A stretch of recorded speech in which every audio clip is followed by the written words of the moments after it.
Hey, whoa, that was aggressive. The 10th is the agricultural problems in America. This is a big one in a lot of senses because it's very important and they love to ask questions on it. To make sure you understand the base problems and what movements exactly came up to respond to the problems, and also have a sense of how successful, or more correctly, unsuccessful they were. So moving on very quickly, because I want to cover a lot of ground here. One of the things you have to remember is that the farmers always have it rough. Nothing goes good for these people, even though technically, okay, there's growth in the amount of farming that happens. The farming growth is largely due to the fact that there are more farms as people move out west. People have a hard time making a living. People are effectively reduced to subsistence farming, which is farming just to live. There's a little bit of growth, but certainly no profitability. And we'll get into those reasons shortly. Just a couple examples here. Look at the price. Number one, the price of staple crops fall massively, okay? And that's in large part due to competition. At the same time, all over the world, other countries are expanding their agricultural base. Russia's producing more grain, Canada is producing more grain, and several South American countries step in to produce more grain, cotton, and wheat. And as a result, the overall price for a bushel of wheat, for instance, falls by almost $1 in approximately 30 years. And you can take a look for yourself that farmers suffer, especially when the price of your goods goes down. And this has large part due to the fact that international competition has driven the prices down, whereas the United States once had a pretty captive market for things like cotton, for instance, where the whole world effectively bought their cotton from America. Now, farmers in the late 19th century have a multitude of issues, okay? And I guess you could say, those in the Midwest, sort of the center west of the country, and those on the Great Plains towards the Pacific complain about four particular things. The first thing is falling incomes. Okay, despite the expanding market, incomes are falling due to overproduction, particularly internationally for the reasons I just mentioned. I throw up Russia and Argentina as examples here. The second one is what farmers begin to perceive railroad companies as exploitative. Okay, that they're exploiting the farmers by charging them incredibly high prices to transfer their crops from farm to market.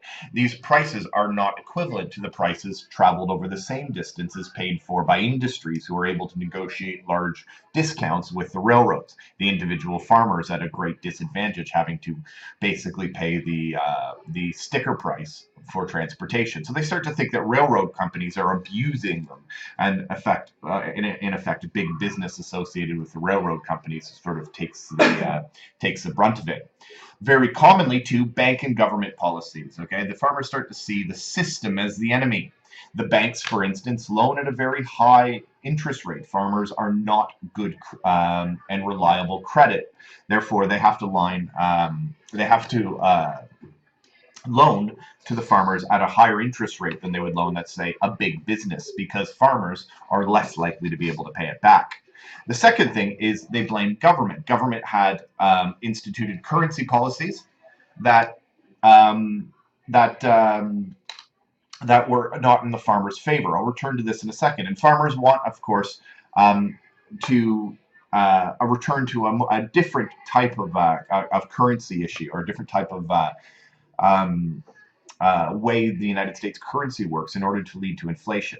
Now, lastly, the problem is land. Okay, there's an increase of number of people who don't own their own land, and the quality of the land available to those who begin to farm in the late Gilded Age is in decline. Of course, the first people in America got all of the good land, and then it sort of trickles down from there. Let's start with falling incomes, okay? So, there are two main reasons why the income and the average money coming into the average farmer decreases. Now, as always, there is variation. There are some successful farmers, but they are normally because they adapt to this world. The first reason why there's falling incomes is because there is a massive increase in the supply of foodstuffs, be it wheat, be it cows, be it cotton. This is because there is increased mechanization and increased infrastructure and investment. So, for example, fertilizers, tractors.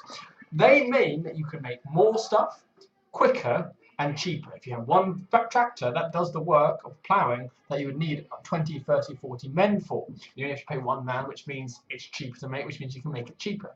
The problem is, countries across the world are producing this farming goods. If you're Australian, if you're Canadian, if you are Argentinian,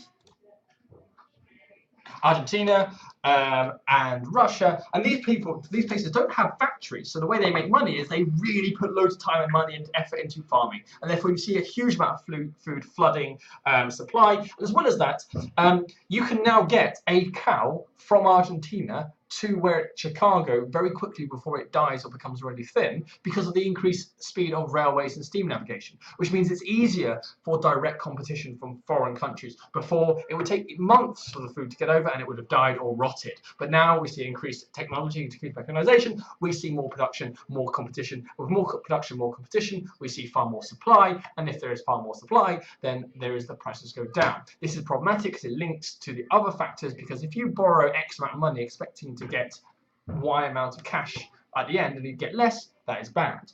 The other thing which happens is because of tariffs, and we've mentioned these before, so we don't explain them.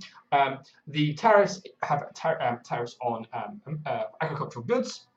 So if you're selling cotton to America, you have to charge more, and that in theory is good because it's meant to protect the American agriculture. But in reality, American agriculture for the last 50 years had made its money on exports, particularly cotton, where 70% of the stuff they make is exported. So actually, although they protected their market from foreign competition, since they exported more, actually the retaliatory tariffs, the other countries then putting tariffs on American agricultural goods, actually means that they make farmers enough worse off. There's less demand outside, so that means they have to sell it internally, which means there's more supply internally, which means prices go down.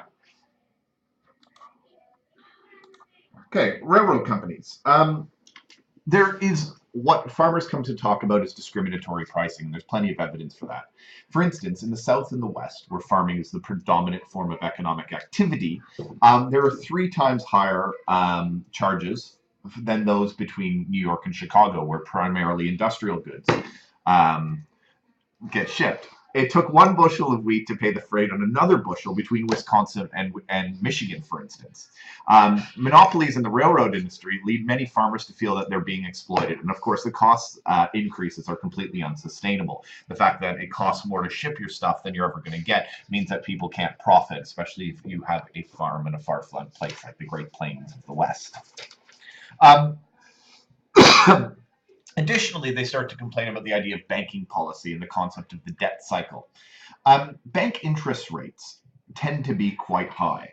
Okay, they're fixed at somewhere between 6 and 10%. That effectively means if you borrow $100, you have to pay anywhere back between $106 and $110. In addition, there is service charges and commissions totaling somewhere anywhere between 10 and 15%. Actually, farmers can end up paying for just the ability to borrow their money. For every $100 you borrow, $120 back. As a result, farmers are almost always in debt. The very nature of farming increases debt because you do not get paid until your crops are harvested, and that usually comes in the fall. However, you need huge amounts of money in the spring in order to buy the fertilizer, and in order to buy the seed, in order to plant your crops, in order to hire the people who are going to help you, etc., etc. And if prices are too low when you harvest it, you can't pay the debt back, and farmers face ruin. That too, we see farmers exploited by manufacturing monopolies. Monopolies in, for instance, the production of tractors being probably the best example, mean that tractors are actually more expensive in the United States than anywhere else in the world. The United States produces tractors cheaper and in more quantity than anywhere else. However, they're more expensive. And that reason is because of the lack of international competition and the fact that the tractor concerns are run by one particular company known as John Deere. And John Deere will not, at this particular time, reduce the cost of their tractors because they stand to make huge profits for every tractor sold, and there is absolutely no competition. Therefore, farmers have to pay an exorbitant amount of money, which increases how much they have to borrow, and the debt cycle goes on and on and on. And of course, this being the Gilded Age and this being the late 19th century, the government's policy of laissez-faire means that effectively they throw their hands up in the air. And the fact that, of course, we have through the 1880s and 1890s, Congress dominated by manufacturing interests, robber barons and the big ultra-rich businessmen, they mean that government policy, if any comes out at all, always favors manufacturing over farming. Farmers feel ignored. Related to that is if you take in a debt, it only gets worse when you consider geographical or land problems. So The quality of the land that farmers take are very often described as economically fragile. That means it is of poor quality, and even though it looks good when the farmers first get there, that's because no one in the history of the world has worked that land before. So, and a good example of this is Hill County in Texas, an area of Texas in southern Texas, where when the farmers arrived, they ended up seeing this plush land of lots of thick soil, lots of wildlife. However, that had taken about 3,000 years to develop. Yeah, left alone. As soon as you start working soil, you start taking nutrients out of it, and then it goes back to its normal resting point. And so, after over a generation, that turns into almost an arid desert. So, areas which look good and farmers take a lot of money out to rent and expecting a certain amount of crops means that actually they only get a certain amount back, less than expected, which means you have to take more loans, and that gets worse and worse. As well as that, there are some areas such as Kansas's Tornado Alley, Louisiana, Mississippi's flooded Mississippi River, the drought-prone Texas South. All of these areas have sudden geographical disasters which cannot be predicted, which if you take out a loan to pay for the seed, which then dies because of a tornado, because of a flood, because of a drought, you then have to be more in debt next year because you've got to pay back that loan even though you've got no money from the crops which are dead, plus a new loan for the seed that you pay off. So these make it worse. Part of this is also made worse by the fact that if you have all your money, all your crops being growing in one type of thing, and then there is a disease for, say, cotton, for potatoes, you lose all your crops. There is less diversity. If there's a potato blight, if you're a potato farmer, the blight will ruin you. Whereas if you had lots of different types of crops, it would ruin 1/5 of your crops and you still have more money left over. The other thing which makes it worse is tenancy farming. Okay, in reality, the majority of people on farms, particularly as time goes on, worked, own their farms and mortgaged it. Okay, and in some areas such as Iowa, it was up to 50%. In reality, if you mortgage something, that means you owe money to pay it off. However, much of this land, there was much expectation that it would be more productive, it would make more stuff, and it would be easier than expected, and that prices will stay level. But now you see much worse quality soil, much worse and lower incomes, and therefore these people have mortgaged these farms at a certain level, but they can't pay it back.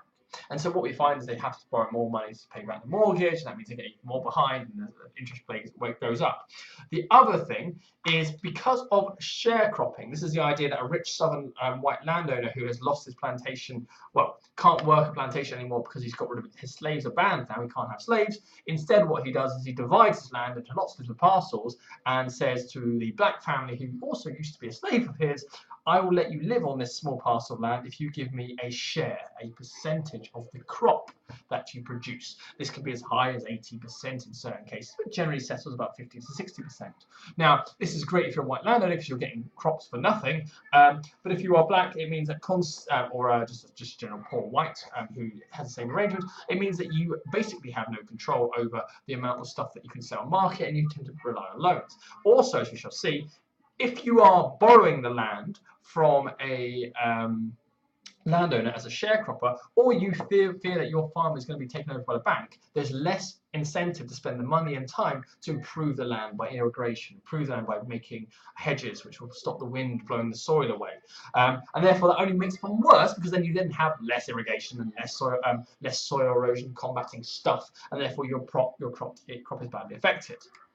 Okay, now what all this comes down to is sort of another example of the death of the Jeffersonian ideal. I think I'm envisioning a question on something like the American dream in the Gilded Age. Now, the American dream is predicated, and America is set up upon this ideal that it's going to be amazing for everybody. Okay, Jefferson had when he created America, and as part of his role as one of the founding fathers, envisioned a country where everybody would look out for each other and act in the benefit of the majority. But also, he saw a country that was predominantly agricultural, and that the farmers would be protected in this new country. He called the farmers themselves the chosen people of God. Now, by the time the Gilded Age rolls around, the Jeffersonian ideal had been shot in the head in this respect as well, because the victory of the North over the South in the Civil War, in many ways, was envisaged or institutionalized, if you will, the dominance of the industrial North and the sort of the industrial future of America over its agricultural past, the South being predominantly agriculture and therefore losing the war. Now we see that farmers start to feel that they're sort of not the chosen ones anymore, that they've been left out by American society. People scoff at farmers. They call them hicks and hayseeds. And really, this engenders an anger amongst farmers that will result in farmers taking control over themselves. Now, anyways, make a long story short, how bad was it really? Now, on its surface, after all of the things we said, you're probably asking yourself, why wouldn't anyone farm? And that's a legitimate question because on the surface, it seems absolutely horrible. That said, it needs to be balanced by the fact that, what you don't have on the farms, for instance, is the squalor and destitution of inner cities. We know that, yes, the Gilded Age very much booms in this sort of the industrial Northeast, but at the same time, it needs to be juxtaposed against the fact that people are suffering in the inner cities, as we learned a few lessons ago. This wasn't the case in the farms, where the people were never incredibly well off. There wasn't that set of wealth and ostentation. What you see here are that people just are getting by, and they're doing okay. Um, the land quality was a larger problem for farmers than many of the other factors, and probably the biggest one at that. The reliable production environments, or the lack thereof, meant that production is unstable and it varies year to year. It compounds, if you're making what was the biggest problem, the land quality, because it compounds all of the other factors. Yes, if production is unstable because of a tornado or because of poor land quality, then you can't pay your debts back. It increases your anger against the fact that you might be being exploited slightly by the railroads, etc. However, if things are going fine, then you can probably cover the costs. Therefore, it needs to be seen as probably the biggest factor here. Government tariff policy also needs to be considered, of course, being weighted against farmers. And this would need a complete overhaul and something that would have to be looked at and eventually will be looked at by the 1930s so that farmers can begin to compete again in the world markets.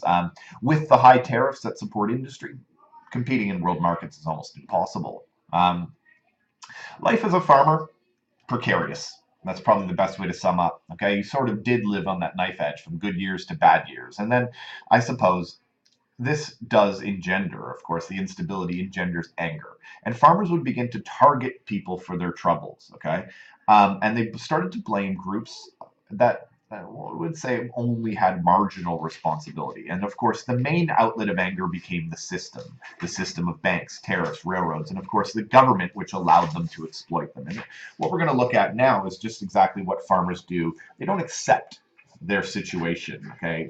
They don't take their situation lightly. They try and do something about them. And what we see now is what's known as the growth of farming associations. So, farming associations is a catch-all term to describe a series of different movements which were largely agricultural and were organized to try and address one or more of these problems. Some farmers associations we see will be focused on very local things or very particular things. So there might be a farming association to get around a particular bad merchant or bank in an area. There could be one as broad as fighting, as we shall see, against the railway companies and their monopoly, but completely ignoring the tariff issue, for example. And there are some farming associations who address this economic, social, and political problems of the farmers far more broadly. The main ones who tend to fit into this, but as we shall see, they have different emphasis, are the Granger Movement, the Greenback Movement, the Farmers Alliance, and the People's Party, or the Populists. You could well get a question on all of them. You need to use them as an example. So it's well worth understanding what they were and what the differences are. In fact, if I recall, very recently they asked, statewide farming associations like the Granger Movement emerged in the Gilded Age. Absolutely right. And so the factors where you would be looking to explain is almost what are the problems, the 4 problems that we looked at, and then why were they particularly for them? Why do they get created?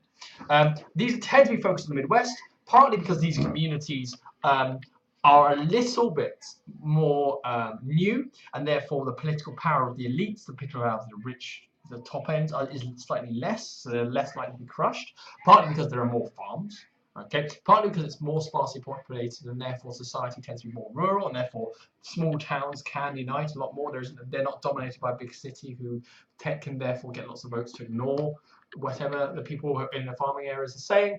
And therefore they come to represent in the Midwest, sometimes north, sometimes south, these farmers' concerns.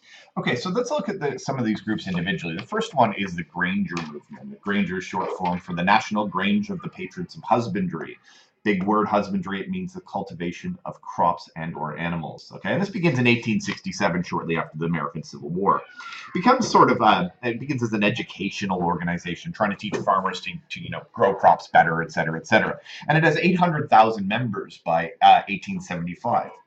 The Grangers will sort of set up marketing and consumer cooperatives, these sort of groups which are able to amalgamate large groups of farmers and allow them to, let's say, buy railroad transportation for a cheaper cost. Okay, they build grain elevators for storage to reduce the storage costs. They build packing plants. They even open up their own banks, which allow farmers to borrow money in times when the banks aren't necessarily going to lend them money. Let's just say in the wake of a bad crop year. By 1874, the Grangers will also merge into a political party, and that political party will compete in both state and eventually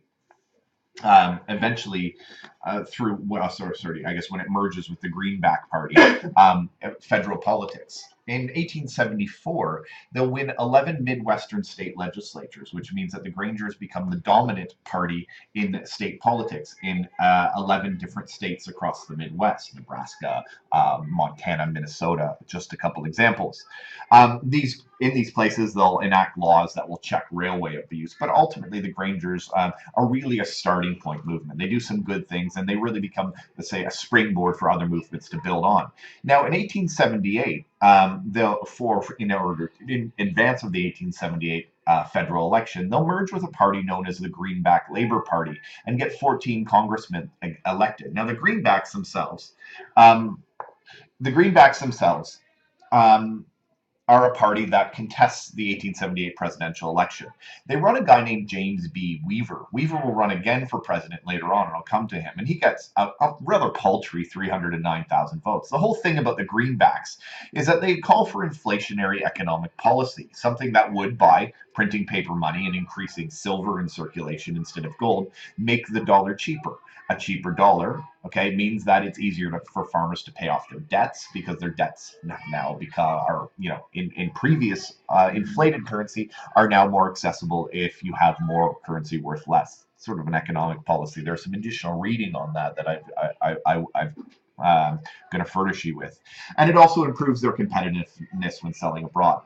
By 1878, they merge again with the National Labor Reform Party, and we start to see that these parties merge together. Okay, so you get different amalgamations of farmers forming organizations that merge into one larger organizations, which are more capable of making a difference. The Greenbacks don't stay around very long, but they bring into the sort of the national political argument the notion of currency and inflationary policies.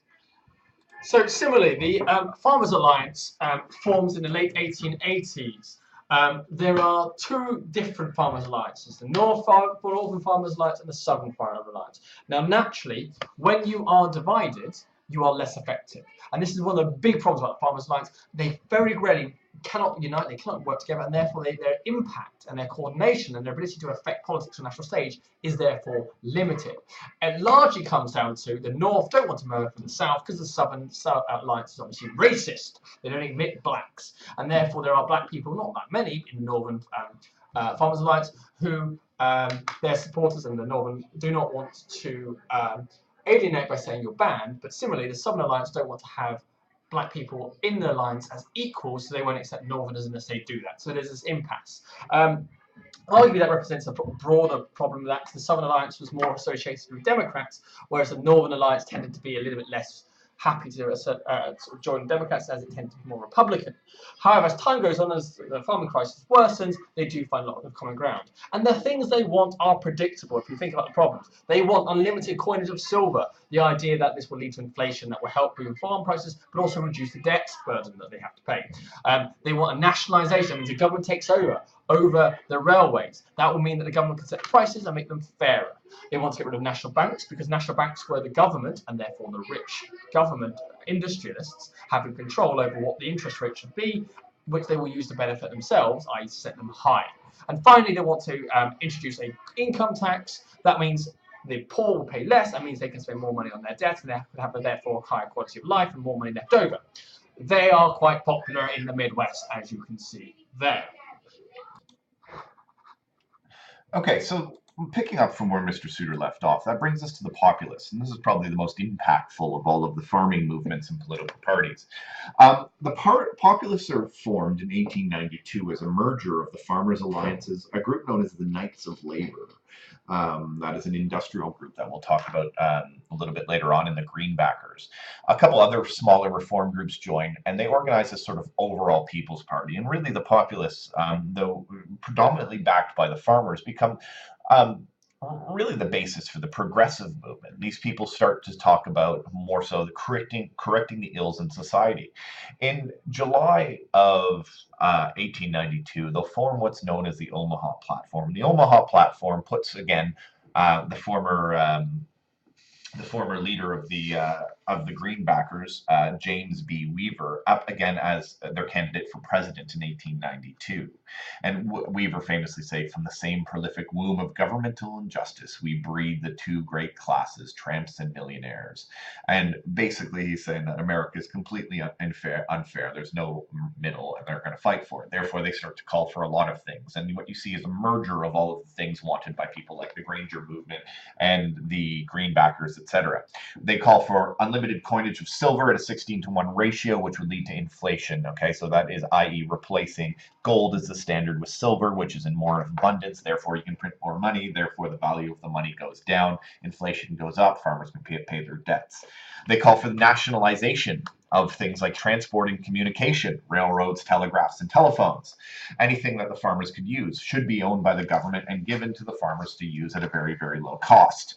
They call for a graduated income tax, which taxes the rich more so than the poor.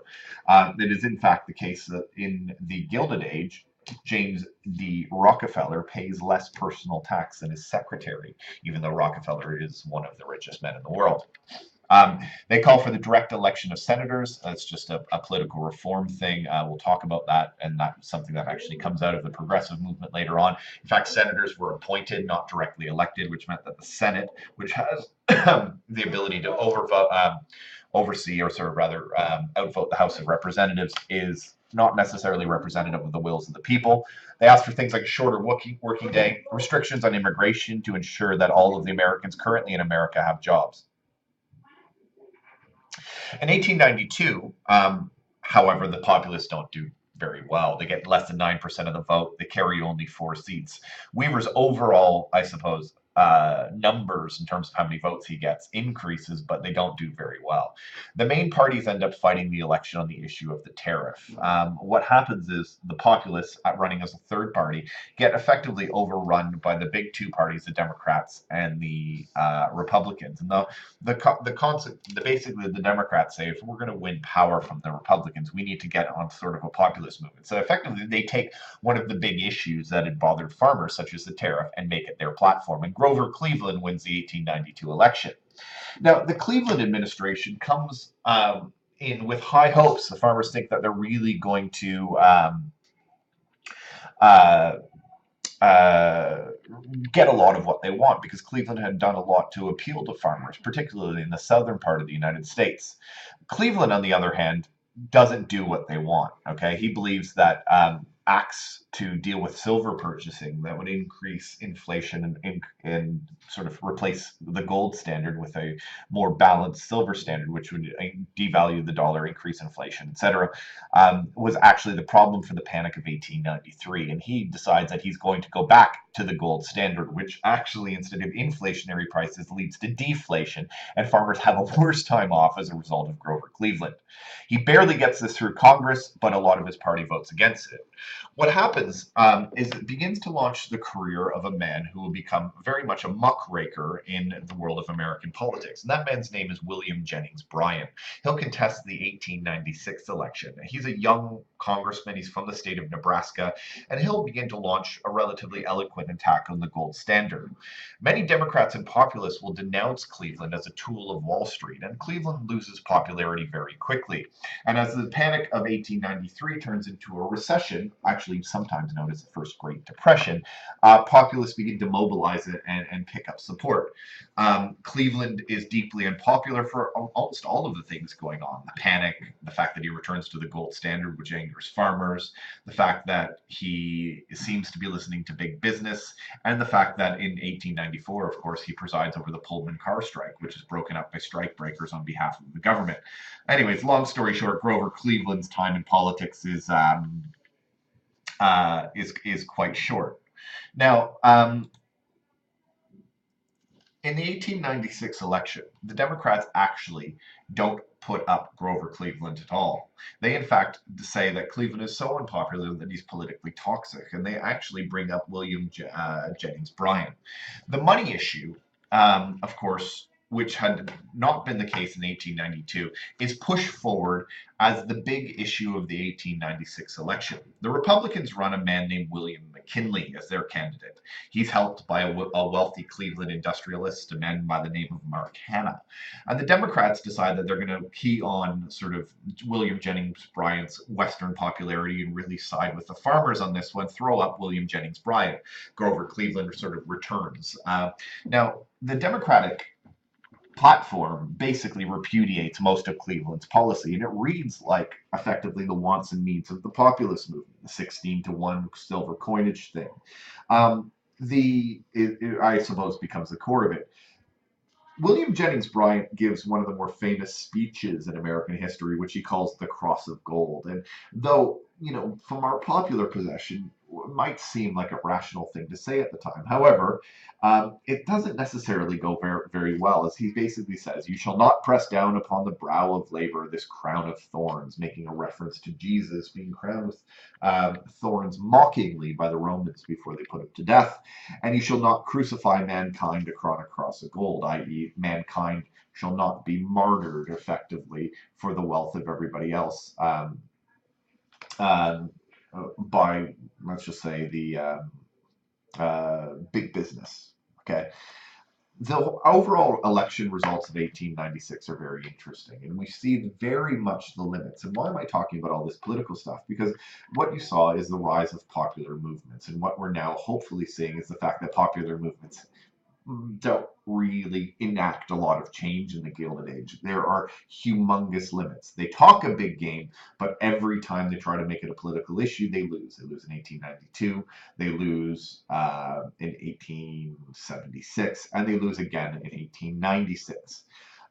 Bryan's Cross of Gold speech was seen as blasphemous. People are very religious in the United States, and to make any reference to Jesus whatsoever is considered blasphemy, an offense against God, and his emotional plea is basically overturned. Bryan, it seems, could win, but in the end, McGinley, who observed what's known as a front porch campaign, a campaign where you sort of stay close to home, was very low key, allowed Bryan to basically lose the election instead of him going out to win it. The front porch campaign is one where you relatively stay close. You don't, you remain basically at home. You make speeches. You see supporters who will come visit you. You don't get out amongst the people. And McKinley didn't court controversy. He knew he would be unpopular if he went to the South. He'd be unpopular if he went to the West. So he didn't end up in places where people could confront him. And as a result, McKinley's safe campaign and the fact Bryan blasphemed and effectively compared, let's say, organized labor to Jesus, really offended a lot of Americans, and McKinley ended up winning, and not only by a little bit, he wins pretty decisively. As a result, in 1896, the populist movement and a lot of these farming movements start to die. What's important to note, however, is that their ideas live on. So these popular movements do not have, in the late 19th century, really any effect on politics. They're all basically overwhelmed by the needs of the industrialists, and this happens for a number of different reasons. But ultimately, though, the ideas of the populace won't go away. And as I've said for the last few lessons, this is sort of forms this nascent flowering of the progressive movement, which of course is, after the Gilded Age, the progressive movement, the second topic in this course.